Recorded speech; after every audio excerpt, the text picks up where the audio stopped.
Hello, good evening, everybody. We're live on Facebook. I don't think we're live on Instagram yet. It's just showing me the one. It's done a countdown 3, 2, 1, and the one is just spinning. No, let's try again. Oh no. 3, 2, 1. Now we're live. Hello, good evening, everyone. Welcome back to the live sessions. I've been a little bit under the weather for the past week. Unfortunately caught a cold, and being pregnant have found it very hard to shake that cold. So I'm here today, I'm back, we're diving straight back into the live sessions, and I'm feeling so much better. I've even put some makeup on today. I've spent the last week in my pajamas. So it's actually really nice to be here with you all this evening.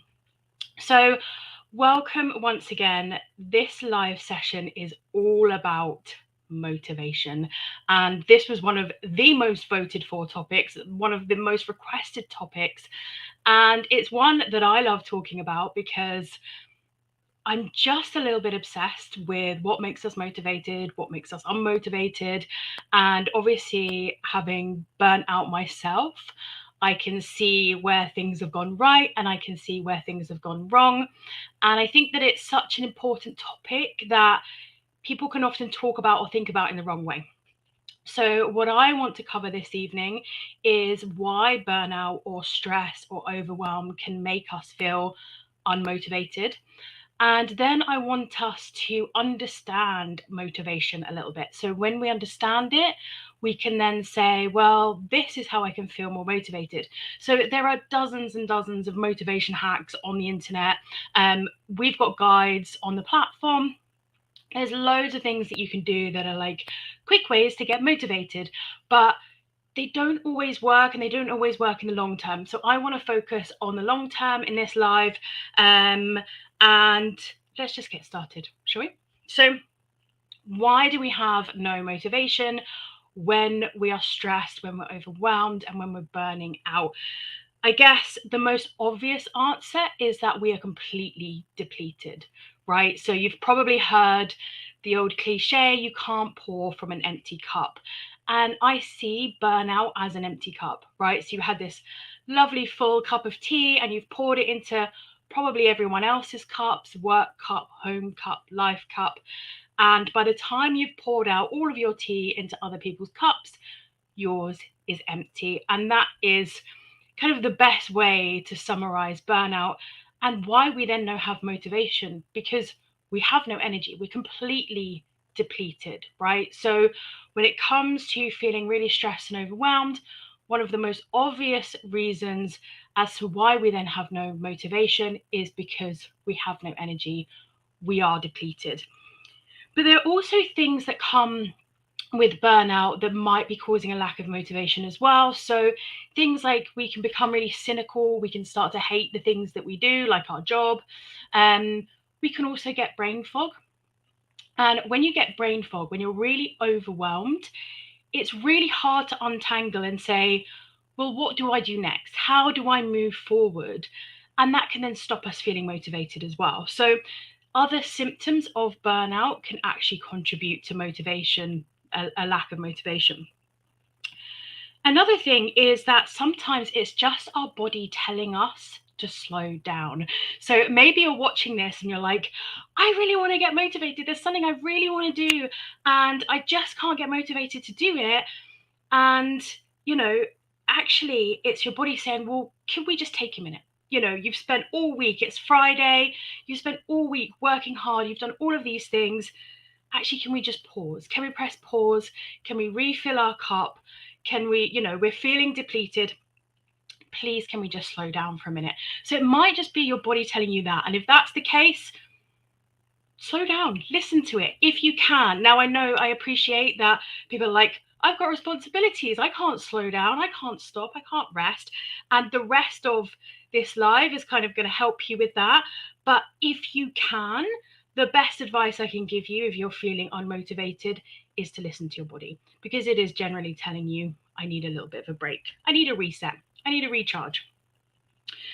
And finally, the last reason that we might have no motivation when we're burning out is because we get stuck in that cycle of unwellness. Now, if we go all the way back to live session number 2, we covered that cycle of unwellness where basically we get so stressed, so overwhelmed, we start to burn out, we have to take time off, we can't then get things done, and that to-do list grows, right? So then you get stuck in this, I've got more to do, I'm finding it more and more unmotivating because I just can't get any of it done, I'm so overwhelmed, I don't know where to start. So then we get stuck in that cycle. And if you go all the way back to live session number 2, scroll along, then I talk about what you can do if you're stuck in that cycle. So there are lots of reasons why we might be facing a lack of motivation. You might recognize one of them, you might recognize all of them. It's important to recognize that it's reached a point that you're unmotivated, there's no motivation there because of X, Y, or Z. The next thing that I want us to think about is actually understanding motivation in the first place, because when we understand it, we can kind of push all of those motivation hacks to one side, okay? And we can start to get a little bit deeper and focus on long-term motivation as opposed to 10 minutes of motivation here and there. And you know me, I love a motivation hack, but let's actually dig a little bit deeper in this session. So there's a school of thought that says there are 2 types of motivation. The first one, which is probably the most common, is extrinsic motivation. So this basically means the motivation comes from something external. And this is the most common because this is basically how we live our lives, right? You go to school to get a degree. That's an external reward, an external motivation. You go to work to get paid. Again, an external reward, an external motivation.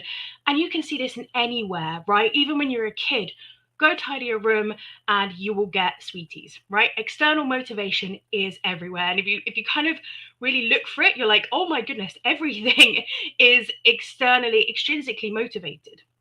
So this is the most common type of motivation. And you might hear like the carrot and stick as well, so basically having an external reward will motivate you. The second type of motivation, and this is the important one that we want to focus on, is called intrinsic motivation. And this one is a lot harder, but this is the one that will help you not burn out. So intrinsic motivation is effectively an internal motivation. I am doing this because I really want to. I am doing this because I'm really passionate about this. I am doing this because it aligns with my values or it's part of my purpose, and all of those lovely kind of airy fairy words that you might hear, purpose and passions and values, that is intrinsic motivation. So it might be that you study to become a nurse, not because you just want to become a nurse, but because you're really passionate about it. Or you might set up a specific business, like I set up the Anti-Burnout Club, because it aligns with my values. It's something I'm passionate about. Right? So these are intrinsic motivations, and they're a lot harder to come about because generally you don't get intrinsically motivated at work. You're kind of there for the pay packet, and if you like what you do, then that's great. But intrinsic motivation is a way of avoiding burnout because we're doing it for a reason beyond the external reward, right? We're doing it because we really, really want to do it. And I could work 12-hour days non-stop running the Anti-Burnout Club because I'm so intrinsically motivated. I don't recommend that at all, but you will notice a huge difference. So now you're like, Bex, that sounds amazing. How do I get intrinsically motivated? And this is the hard thing, right? Because we've all heard about finding your purpose and your passion and your values and blah, blah, blah, blah, blah. But it's a hard thing to do, and it takes a long time, and it takes this kind of internal work, which is why it's a long-term solution to motivation and not a motivation hack. So if you only focus on external rewards, if, for example, you say, I'm going to go to the gym 3 times a week, and once I do that, I will reward myself with a new wardrobe. I don't know, whatever. These kinds of external rewards, you might find that by the second week or the third week, or maybe even the fourth week, you don't have that motivation anymore because it's an external and extrinsic motivation.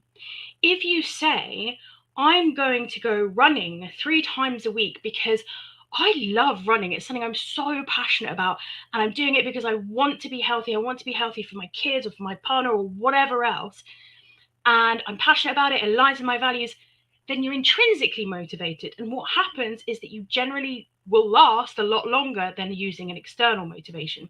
So it's kind of the opposite of what we're told, like, oh, reward yourself for sticking with a habit because that will make you stick with it more. But actually, if you're doing it for the right reason in the first place, then you will be intrinsically motivated and you will stick in it. So, what I really want you to think about, what I want you to take away from this live session is, well, how do I find the things that intrinsically motivate me? And if you want, if it's something that you're really interested in, then we could do another live session on passions and purpose and values and goals and all of that kind of stuff. Or you could kind of take this away, journal on it, think about it. What am I passionate about? How do I bring more of that into my life? What are my values? How do I bring more of that into the things that I find unmotivating? You can bring values into cleaning if you really want, cleaning the house. You can get passionate about cleaning the house. But how can I bring more of those things into the things that I feel unmotivated about?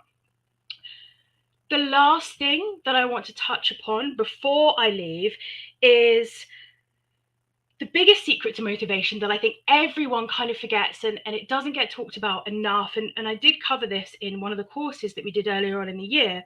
The biggest secret to motivation is actually self-compassion, right? Because when you are unmotivated, when you are burning out, you're stressed, you don't want to do anything, you're overwhelmed, you generally talk to yourself like rubbish, right? Okay, hands up.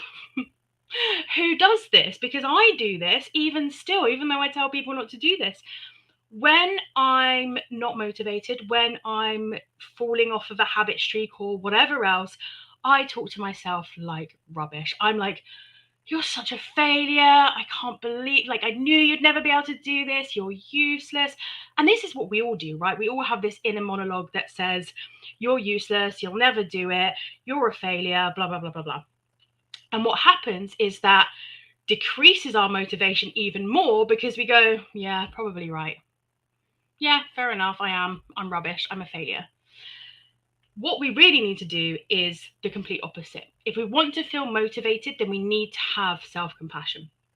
So the next time that you hear yourself falling into that pattern of talking down to yourself, just try and flip it. Just imagine that you're talking to your best friend instead, and they come to you and say, I'm rubbish, I'm a failure, I've completely failed at this. Flip it and say what you would say to them. So would you go, yeah, you're rubbish, forget about it, leave it? Or would you say, you've done amazing, I can't believe how well you've done already. If you need to rest, then rest. So really think about how you talk to yourself. And I know, again, this is a long-term thing. This isn't some super quick motivation hack. So if you've watched this and you're like, I just wanted something to get me motivated to do the washing up, then I'm sorry. But we do have lots of stuff on the platform. But I wanted you to think long-term, because when it comes to motivation and burnout, the important thing is focusing on this in the long term and not just some super short-term hack that might help you for the next day or two, but you will just end up back at square one. So I really hope that this has been helpful. Please do let me know if you'd like me to go more into values and passions and purpose and all of that kind of stuff to help even further with this motivation. Tomorrow we're talking about boundaries. Sunday we're talking about habits and routines.